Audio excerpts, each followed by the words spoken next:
Welcome to this channel. Let's start studying maths from the very first chapter 1 real numbers.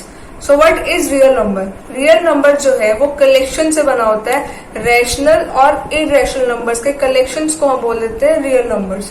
Real numbers को हम uniquely represent कर सकते हैं number line पे. For example 0 के लिए यहाँ पे अलग हम रिप्रेजेंट कर सकते हैं यूनिकली, 1 को भी अलग, 2 को भी अलग. तो ऐसे हम हर एक रियल नंबर को यूनिकली रिप्रेजेंट कर सकते हैं नंबर लाइन पे. ठीक है. रियल नंबर्स रैशनल और इरेशनल के कॉम्बिनेशन से बना है, तो हमें पता होना चाहिए कि रैशनल और इरेशनल भी क्या होते हैं. ठीक है. तो फर्स्ट ऑफ ऑल हम लिखते हैं कि रियल नंबर किस किस से बना है. रियल नंबर किन किन के कॉम्बिनेशन से बना है? रैशनल से और इरेशनल से. रैशनल नंबर्स को हम किससे रिप्रेजेंट करते हैं? क्यू से. ठीक है. और ये होते क्या हैं? ऐसे नंबर्स जिनको हम पी बाई क्यू की फॉर्म में लिख सकते हैं. पी और क्यू क्या है यहाँ पर? पी और क्यू यहाँ पर इंटीजर्स हैं और क्यू की वैल्यू 0 नहीं होनी चाहिए. अगर ये कंडीशंस हमारी सेटिस्फाइड हो रही है तो हम उस नंबर को क्या बोलेंगे? रैशनल नंबर ही बोलेंगे. ठीक है. और अगर कोई नंबर है जिसे हम पी बाई क्यू की फॉर्म में नहीं लिख पा रहे हैं तो वो नंबर क्या होगा? इरेशनल नंबर होगा. ओके. अब रैशनल नंबर भी कुछ नंबर से कॉम्बिनेशन से बना होता है. वो कौन कौन से नंबर्स हैं? Integers and whole numbers. Integers क्या होते हैं? इंटीजर्स को हम z से रिप्रेजेंट करते हैं. ठीक है. और होल नंबर को हम w से रिप्रेजेंट करते हैं. इंटीजर्स मतलब जिसमें नेगेटिव नंबर्स भी आ जाए, 0 भी आ जाए और पॉजिटिव नंबर भी आ जाए. फॉर एग्जाम्पल -3, 0, 3 ये सारे क्या होंगे? इंटीजर्स होंगे. और होल नंबर्स किस क्या? 0, 1, 2, 3 एंड सो ऑन. इन्हें हम होल नंबर्स बोलते हैं. ठीक है. बट यहाँ पर तो डिनोमिनेटर में कुछ नहीं है, तो क्यू की वैल्यू कुछ नहीं है, तो हम इसे रैशनल क्यों बोल रहे हैं? बिकॉज अगर -3 है तो -3 के नीचे अगर मैं 1 लगा दूं तो ये रैशनल बन जाता है. ठीक है. तो -3 को हम रैशनल में कंसीडर करते हैं और इसलिए हम बोलते हैं कि रैशनल जो है वो दोनों के कॉम्बिनेशन से बना हुआ है, integers and whole numbers. Okay. अब होल नंबर्स भी दो नंबर से कॉम्बिनेशन से बना हुआ है, 0 and natural numbers. Natural numbers क्या होते हैं? जो 1, 2, 3 एंड सो ऑन जो हमारी काउंटिंग है वो नेचुरल नंबर है. इस नेचुरल नंबर्स में अगर हम 0 को साथ में ले लेते हैं तो हमारा क्या बन जाता है? Whole numbers. ठीक है. सो बेसिकली स्टार्ट कहां से हुआ? रियल नंबर से. रियल नंबर्स रैशनल और इरेशनल से बना है. रैशनल किस किस कॉम्बिनेशन से बना है? इंटीजर्स और होल नंबर से. होल नंबर देन कॉम्बिनेशन से बना है 0 और नेचुरल नंबर्स के. बट हम इन नंबर्स को डिस्कस ही क्यों कर रहे हैं? बिकॉज मैथ्स की लैंग्वेज ही नंबर्स होती है. अगर हमें नंबर्स के बारे में नहीं पता होगा तो हम अपनी डेली लाइफ के काम भी नहीं कर पाएंगे. लाइक अगर हम शॉपकीपर के पास जाते हैं, अगर हमें कुछ खरीदना है तो हमें नंबर्स की नॉलेज होनी चाहिए, तभी हम अपने डेली लाइफ के काम कर पाएंगे. जैसे इंग्लिश में अल्फाबेट्स के बिना कुछ नहीं है, वैसे मैथ्स में नंबर्स के बिना कुछ नहीं है. सो हमें नंबर्स की सारी नॉलेज होनी चाहिए. So that's why real numbers, rational, irrational सब कुछ पता होना चाहिए. ओके. सो मैंने आपको रियल नंबर्स का थोड़ा सा बेसिक प्रोवाइड कर दिया है 9th क्लास का.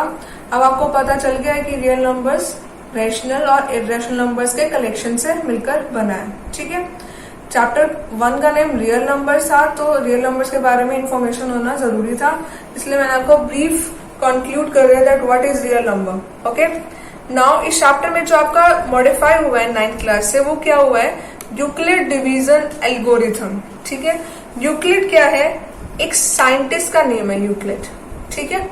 डिवीजन का तो आपको पता ही है. एल्गोरिथम का मतलब क्या है? एल्गोरिथम का मतलब होता है सीरीज ऑफ स्टेप्स, और you can say series of rules, steps, और यू कैन से प्रोसेस. ठीक है.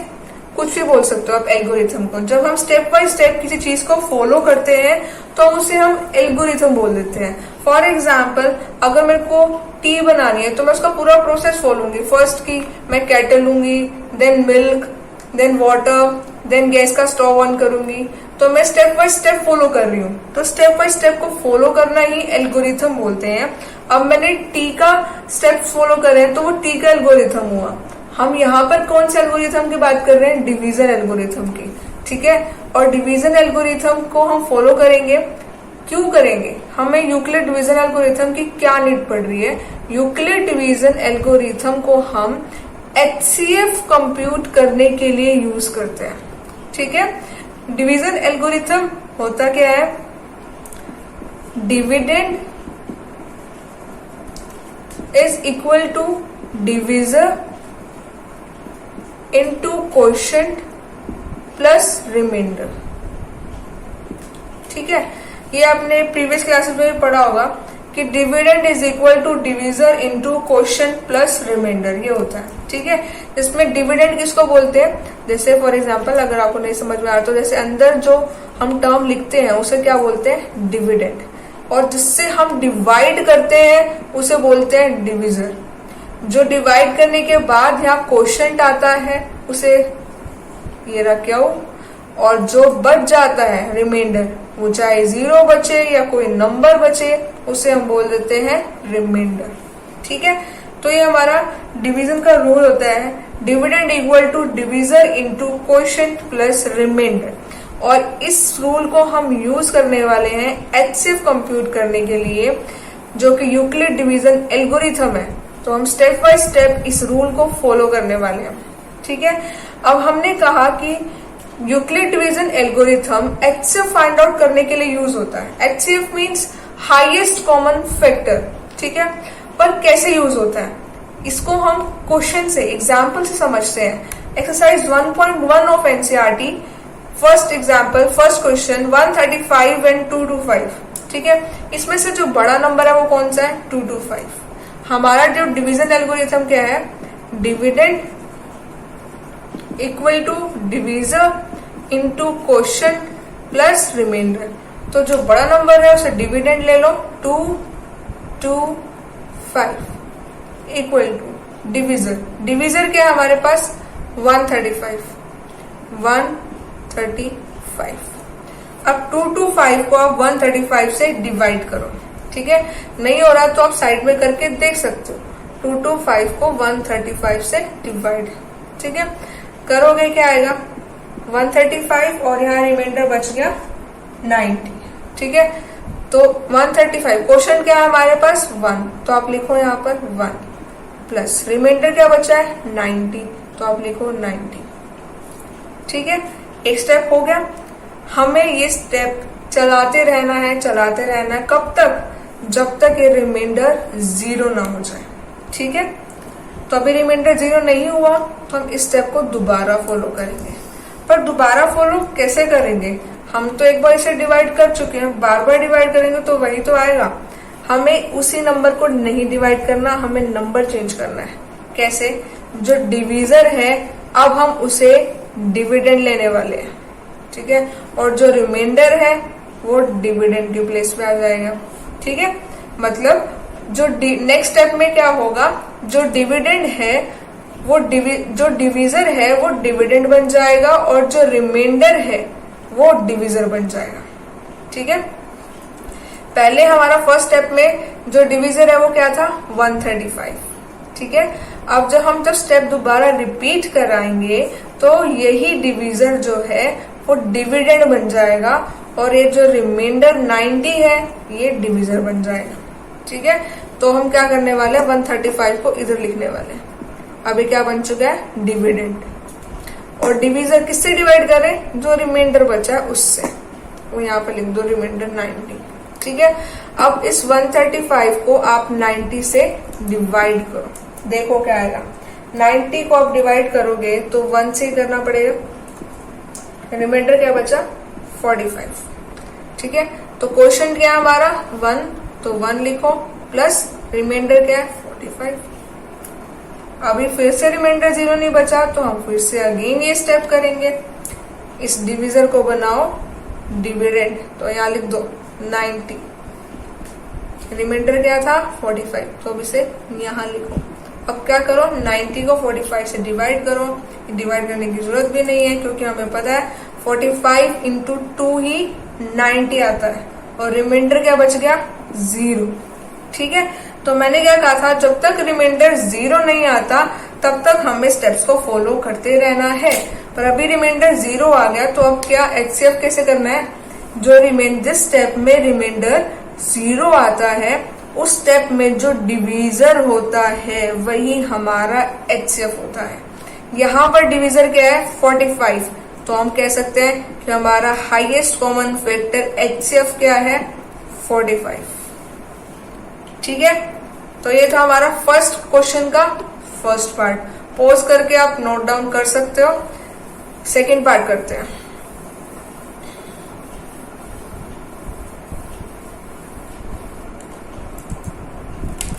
सेकेंड पार्ट में क्या पूछा है, 196 एंड 38220 को आप HCF कंप्यूट करो। ठीक है, तो बड़ा नंबर क्या है, 38220। आप लिख दो पहले कि dividend equal to divisor into quotient plus remainder. हम इसे शॉर्ट फॉर्म में ऐसे लिख देते हैं, डिविडेंड को रिप्रेजेंट कर देते हैं A से, डिवीजर को B से एंड देन ये सेम। ठीक है, A equal to B multiply Q plus R। Okay, तो डिविडेंड क्या है इसमें, बड़ा नंबर 38220, B क्या है 196। अब इसे डिवाइड करो आप, 38220 को डिवाइड करो 196 से, यहाँ पर क्या आएगा 196। अब इसे आप सॉल्व करोगे तो क्या आएगा यहाँ पर 186। अगेन सॉल्व करो इसे, क्योंकि अभी और जा रहा है ना, अभी यहाँ पे टर्म्स पड़े, तो आप डिवाइड जैसे करते हो नॉर्मली आता ही होगा डिवाइड करना, तो डिवाइड करो इसे।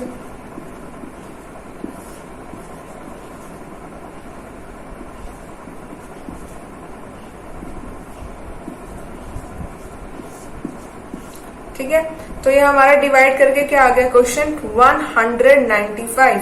ठीक है, कंप्लीट डिवाइड करने के बाद हमारा क्या है 195।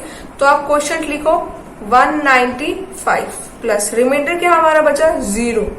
तो हमारा तो फर्स्ट स्टेप में ही रिमाइंडर 0 बच गया, तो इसलिए हमारा HCF भी क्या होगा, जो हमारा डिवीजर होता है, डिवीजर क्या है हमारा 196। ठीक है, तो यही हमारा HCF भी होगा। ओके, सो अब नेक्स्ट क्वेश्चन में, नेक्स्ट पार्ट में हमारे पास क्या टर्म्स है, हमारे पास एक देखते हैं।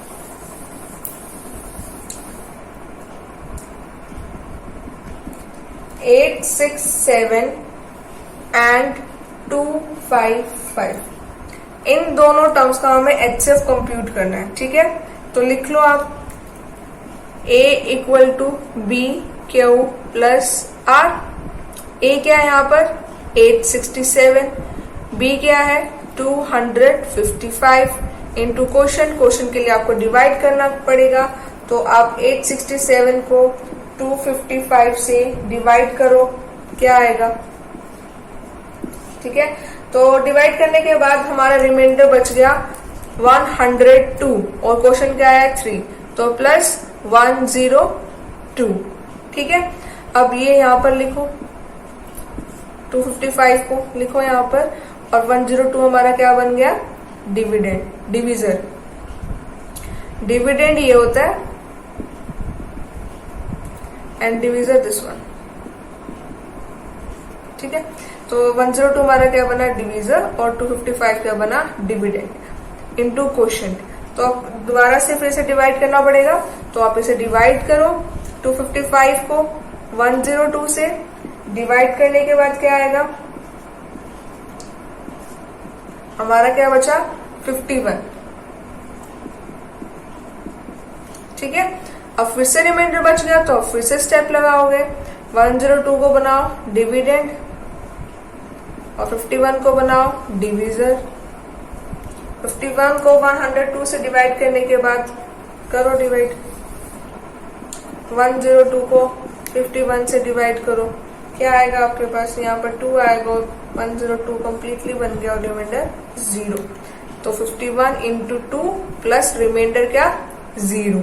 तो इस स्टेप में HCF क्या आया आपके पास, ये 51।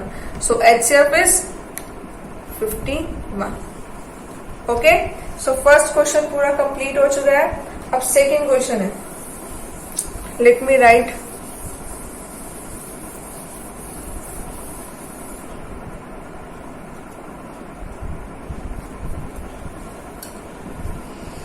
Show that any positive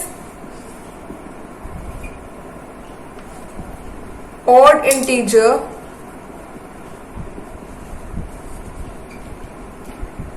is of the form 3q 6q plus 1 or 6q plus 3 or 6q plus 5, where q is some positive integer। तो ये आपका क्वेश्चन है, show that any positive odd integer, कोई भी पॉजिटिव ऑड इंटीजर, ऑड मतलब 1 3 5, और ये positive होना चाहिए, हमें नेगेटिव में नहीं जाना, ठीक है। इंटीजर्स का मतलब होता है आप नेगेटिव पॉजिटिव दोनों कंसिडर करते हो, पर यहाँ पर मेंशन है कि आपको कौन सा लेना है, पॉजिटिव, तो आप पॉजिटिव लोगे।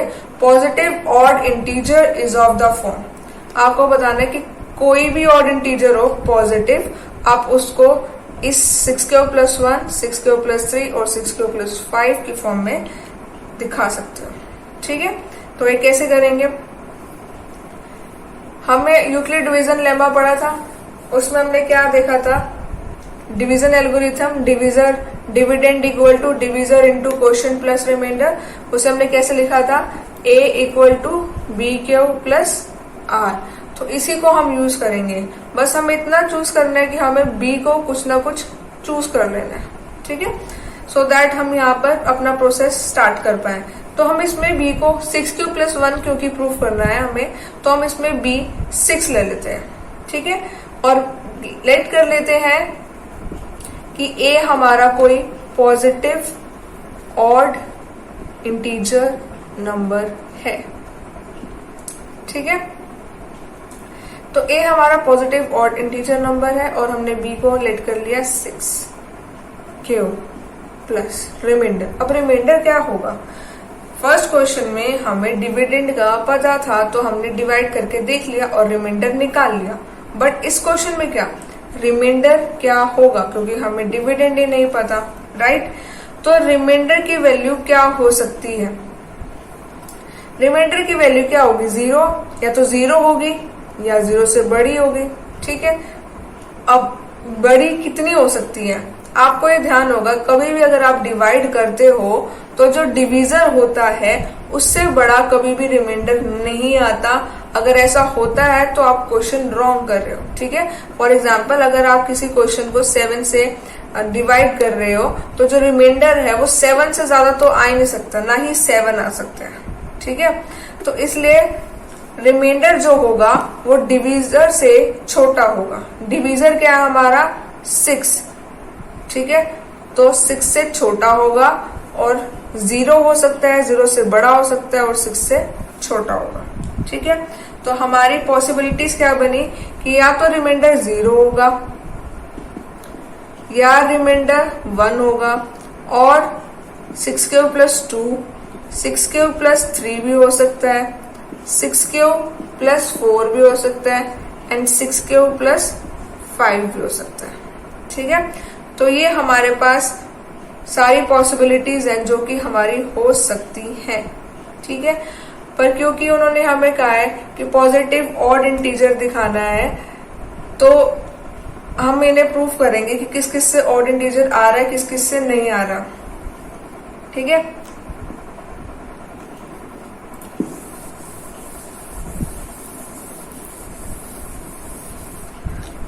तो हमारा क्या है पॉसिबिलिटी फर्स्ट क्या थी कि 6q प्लस रिमाइंडर क्या होना चाहिए, 0 होना चाहिए, ठीक है। फर्स्ट हमारी पॉसिबिलिटी थी रिमाइंडर 0।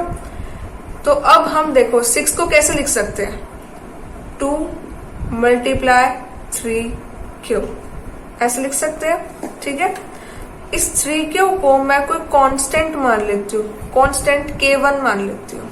ठीक है, तो मैं इसे ऐसे लिख सकती हूँ 2 into k1 equal to a। ठीक है, तो इसका क्या मतलब हुआ कि मैं किसी नंबर को 2 से मल्टीप्लाई कर रही हूँ, और आपको पता ही है अगर हम किसी नंबर को 2 से मल्टीप्लाई करेंगे तो क्या नंबर बनेगा, इवन नंबर बनेगा। ठीक है, इवन नंबर बनेगा।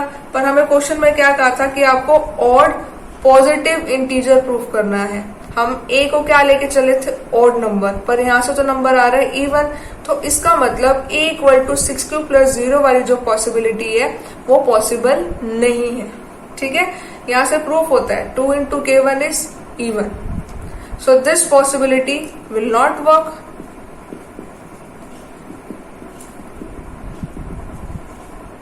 will not work।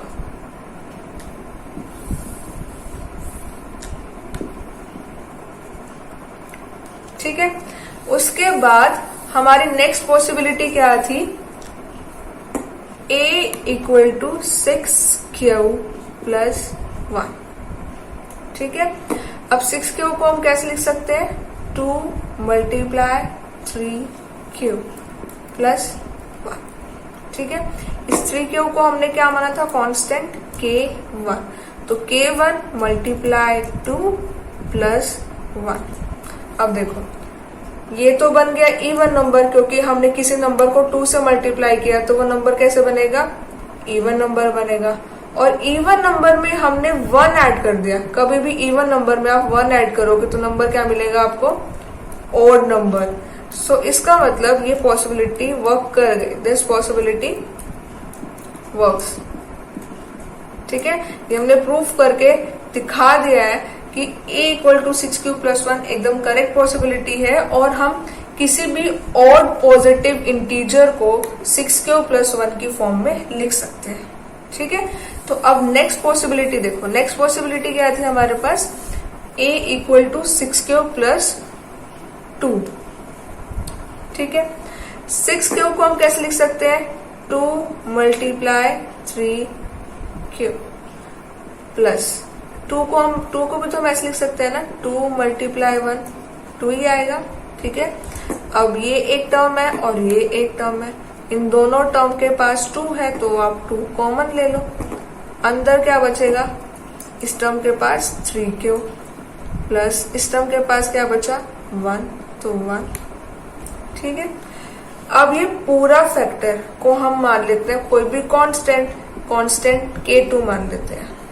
ठीक है, तो अब ये क्या हो गया, 2 मल्टीप्लाई k2, ये फिर से क्या आ गया, किसी नंबर को हम 2 से मल्टीप्लाई करेंगे तो क्या आ जाएगा हमारे पास number even.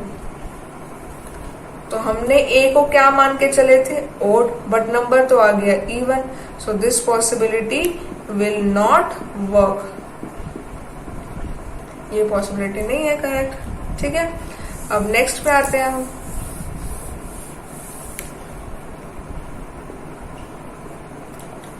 a equal to 6q plus 3, 6q को हमने कैसे लिखा था, 2 मल्टीप्लाई 3q प्लस 3 को कैसे लिख सकते हो, 2 प्लस 1 ऐसे लिख सकते हो, 2 प्लस 1 3 होता है। ठीक है, अब देखो इन दोनों फैक्टर में तो 2 कॉमन आ सकता है, पर इसमें से 2 कॉमन नहीं आ सकता, तो इसे आप ऐसे ही नीचे लेकर चलोगे। ठीक है, इसमें से हम कॉमन नहीं ले रहे हैं, तो इन दो टर्म्स में से आप 2 कॉमन लो। यहाँ क्या बच गया, 3q, इसके पास क्या बचा 1, और ये 1 ऑलरेडी चला आ रहा है पहले से यहाँ से। ठीक है, अब इस कांस्टेंट को हमने क्या माना था, k2, तो 2 मल्टीप्लाई k2 प्लस 1, ये तो क्या बन गया, इवन नंबर, क्योंकि किसी नंबर को आप 2 से मल्टीप्लाई करोगे तो इवन नंबर ही आएगा। इवन नंबर में क्या ऐड कर दिया 1, तो क्या नंबर बन गया, odd, so this will work. Okay, next क्या है हमारी पॉसिबिलिटी, 6q प्लस 4। ठीक है, 6q को हमने कैसे लिखा था, 2 मल्टीप्लाई 3q प्लस 4 को हम कैसे लिख सकते हैं, 2 मल्टीप्लाई 2। तो अब इन दोनों टर्म्स में से 2 को कॉमन ले लो, अंदर क्या बचा 3q प्लस 2। इस फैक्टर को नाम दे दो आप k3, 2 मल्टीप्लाई k3। किसी नंबर k3 को आप 2 से मल्टीप्लाई करोगे तो नंबर क्या आएगा even, so this will not work. So हमारी लास्ट पॉसिबिलिटी बचती है 5 की। ठीक है, इससे ज्यादा तो हमारे पास कोई चांसेस है नहीं, पॉसिबिलिटी है नहीं। तो अब लास्ट है 2 मल्टीप्लाई 3q प्लस 5 को आप कैसे लिख सकते हो, 4 प्लस 1। अब 1 में से तो कुछ कॉमन आएगा नहीं, तो हम इसे ऐसे लिखेंगे नीचे।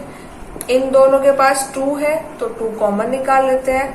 अंदर क्या बच गया 3q प्लस यहाँ पे क्या बचा 2 और प्लस 1 एज इट इज। अब इस फैक्टर को हमने क्या नाम दिया था लास्ट में, k3। सो 2 मल्टीप्लाई k3 प्लस 1।